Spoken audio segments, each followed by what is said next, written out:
Cybercriminals are individuals or teams of people who use technology to commit malicious activities on digital systems or networks with the intention of stealing sensitive company information or personal data and generating profit. Sometimes one person is behind a hack, and more advanced hacks require a team of 5 to 10 people. What do they want? When it comes to their motivations, some want money, the others fame, and the others want to fulfill political goals. Cybercriminals are known to access the cybercriminal underground markets found in the deep web to trade information, goods, and services, such as hacking tools. These black markets are known to specialize in certain products or services and are one of the biggest parts of the deep web.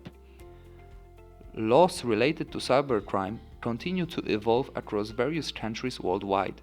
Law enforcement agencies are also continually challenged when it comes to finding, arresting, charging, and proving cybercrimes. Cyber Unit Academy course CyberWar Essentials covers this area. Therefore, we recommend to participate in it in order to understand how governments are trying to combat hackers which daily create new weapons to use in the cyberspace. We decided to focus mostly on the attacks on mobile devices as they will become much more frequent in the next years. If one wants to browse the web, do online shopping or check emails, their mind is focused on using the smartphone, not booting up the computer and using it. And that is why we will focus more on such attacks, especially as the majority of these can be used on laptops and computers as well. Let's get to it. Attacks based on communication. We differentiate between two: attacks based on SMS or MMS and attacks based on GSM. Let's focus on SMS. The most popular attacks come with an attachment, which is most likely a virus. When the MMS is received, the user decides to open it. Once this is done, the smartphone's system and application are infected. Moreover, the virus sends the same MMS with the infected attachment to all the contacts in user's address book. It's a process of replication of a virus. Another form of an attack uses short message service, known as SMS, to send a fraud text messages or links. Some refer to this as SMSing. Let's focus on GSM network attacks. Malware attack based on GSM network comes as often as MMS or SMS attack. Usually, it happens by breaking encryption of the mobile communication network, especially if a family of all algorithms is applied, known as A5. Even if mobile phones are able to use 3G or 4G on a regular basis, which have much stronger encryption than 2G, the base station can downgrade the radio communication to 2G GSM and lower security level. When carrying out eavesdropping attack on mobile radio networks using a fake base station, the tool most commonly used is called an IMSI catcher. Now let us focus on the next basis of the attack. Attacks based on software vulnerabilities. Let's focus on web browser. A web browser is an emerging attack vector for mobile devices in the hacker's playbook. Mobile web browsers are extended from pure web navigation with widgets and plugins, or are completely native mobile applications. These very often include exploits just waiting for the hackers to use and perform a cyber attack. When it comes to operating system, situation looks utterly different. It is not rare that hackers overcome the security barriers in order to modify the operating system of your device. It seems the smartphones have an advantage over hard drives, since the OS files are in ROM format and cannot be changed by malware theoretically. In reality, many operating systems are possible to circumvent this. For example, In the Symbian operating system, it was possible to overwrite the single file with the same file. That's how hackers take over control of operating system on your device.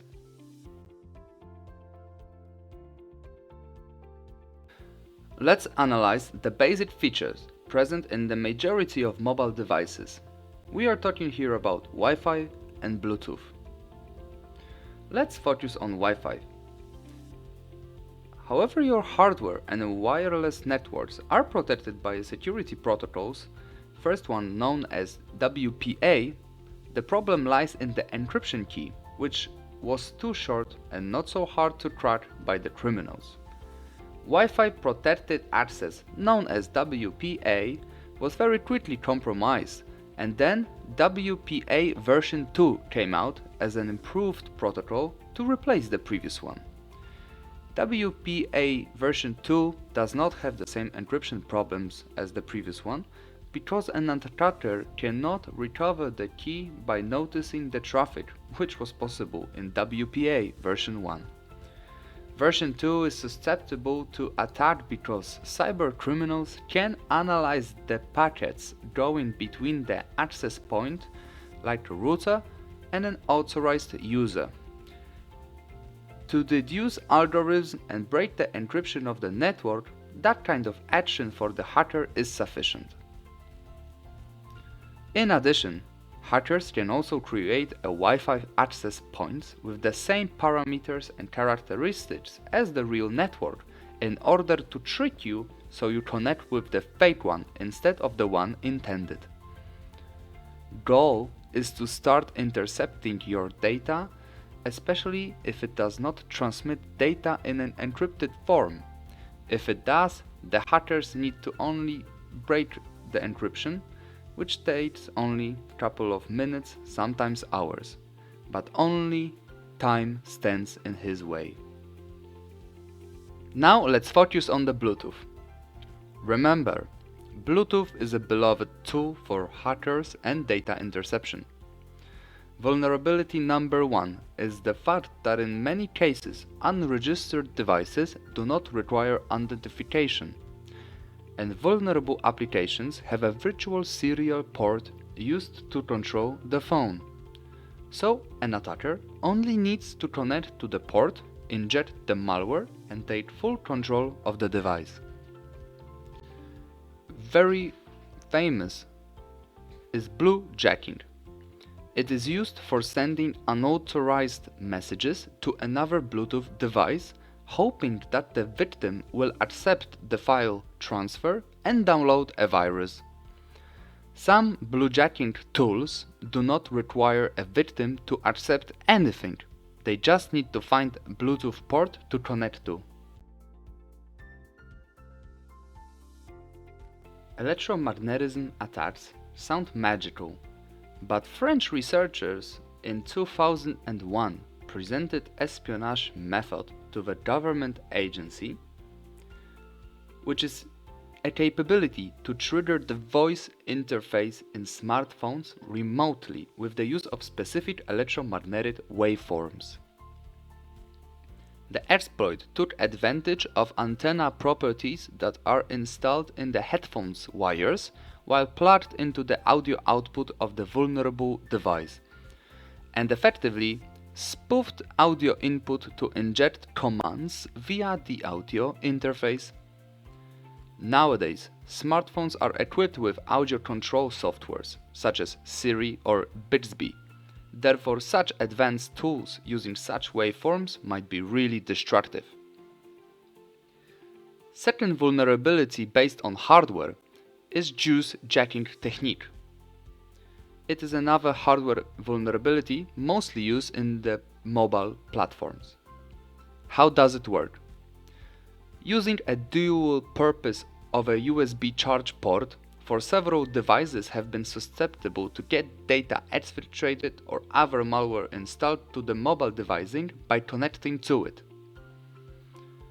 Imagine inputting USB pen drive and transferring the virus to your computer by yourself. Such equipment was very popular in the 2010s. However, due to the rising popularity of USB-C ports in the laptops and mobile devices, juice jacking techniques are evolving as well. In this section, we will analyze password cracking. Brute force attacks involve trying every possible combination to find the suitable key and to decrypt a password. While brute force attacks may take a smaller amount for smaller passwords, it will take a measurable amount of time for larger ones. That is why it is impractical to try brute force attacks on modern encryption systems, but hackers began to use automated softwares for such attacks, which are trying thousands of combinations per second, if not even more. For some kinds of password hash, ordinary desktop computers can test over 100 million passwords per second using password cracking tools running on general purpose CPU, and billions of passwords per second if using GPU-based password cracking tools. Therefore, the time to crack a password is related to password strength. Most methods of password cracking require the computer to produce many candidate passwords, each of which is checked. So brute force cracking is a process where a computer tries every possible key or password until it succeeds.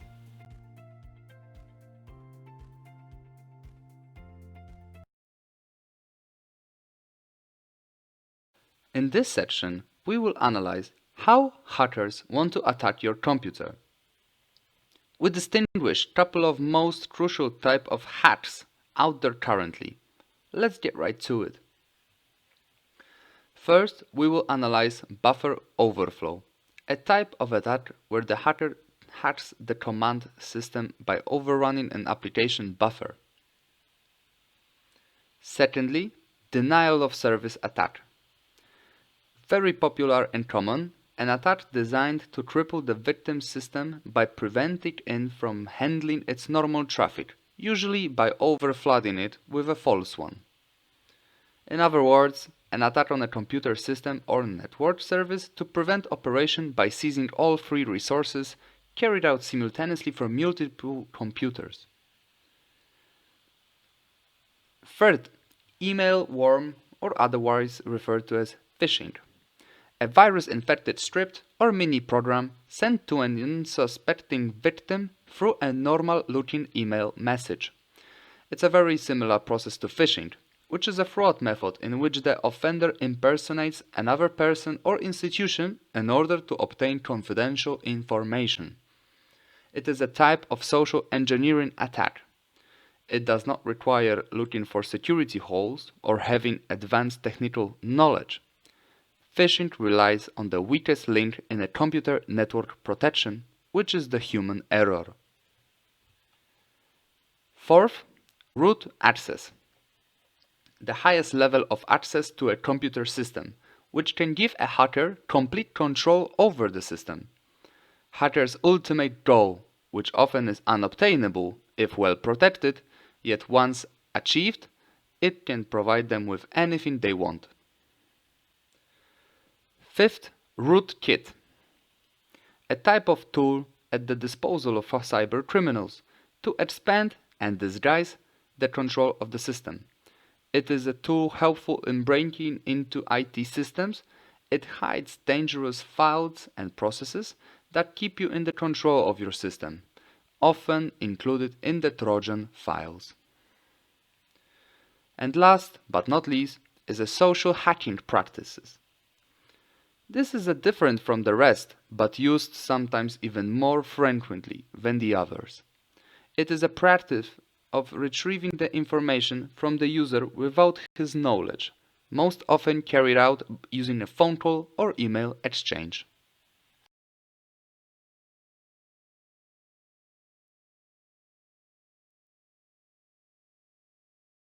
In this section, we will analyze malware, which is the collective name for several malicious software variants, including viruses, ransomwares, or spywares.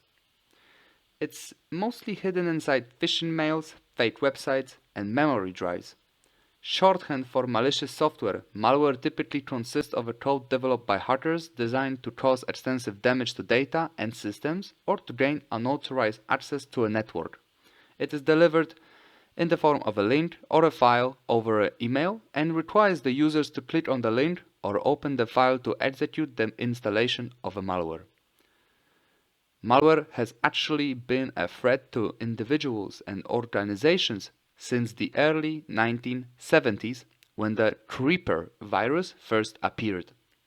Since then, the world has been under attack from hundreds of thousands of different malware variants, all with the intent of causing the most disruption and damage possible.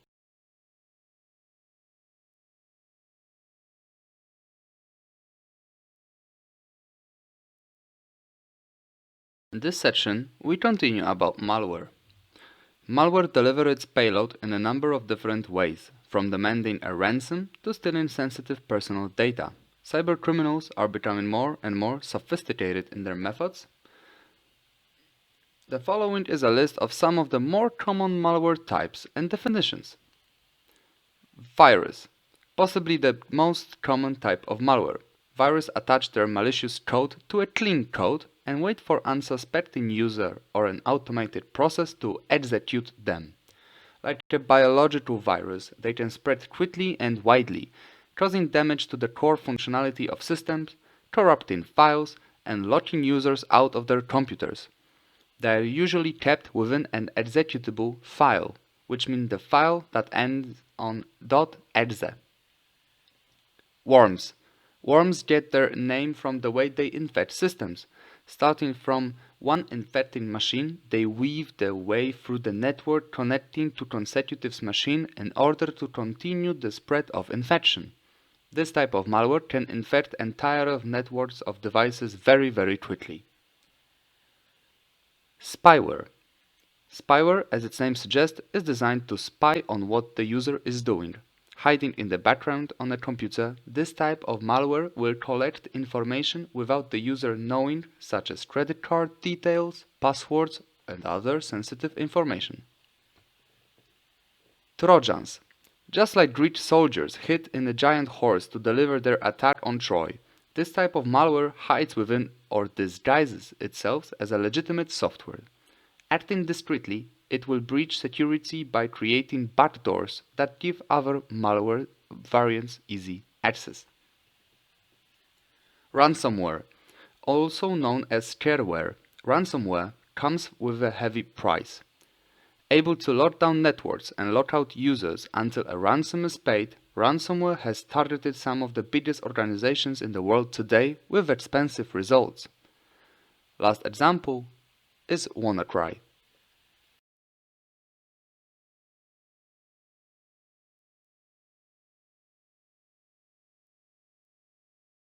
A different type of application, but still from a malware family, is a GRAYWARE.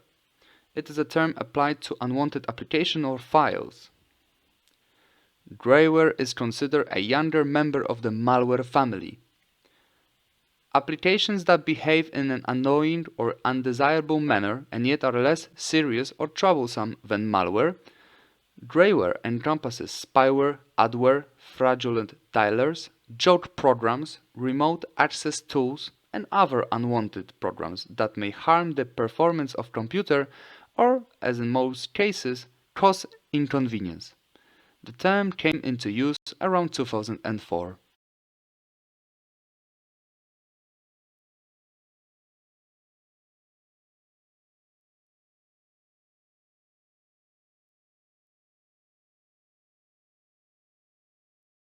While there are many ways that malware operates undetected, they fall into 6 categories. Before I give you a moment to analyze it, I just want to mention that because of the increased focus on developing invasion tactics for malware, organizations should apply a multi-engine approach to analyzing suspicious code, especially to find and stop ransomware and credential theft.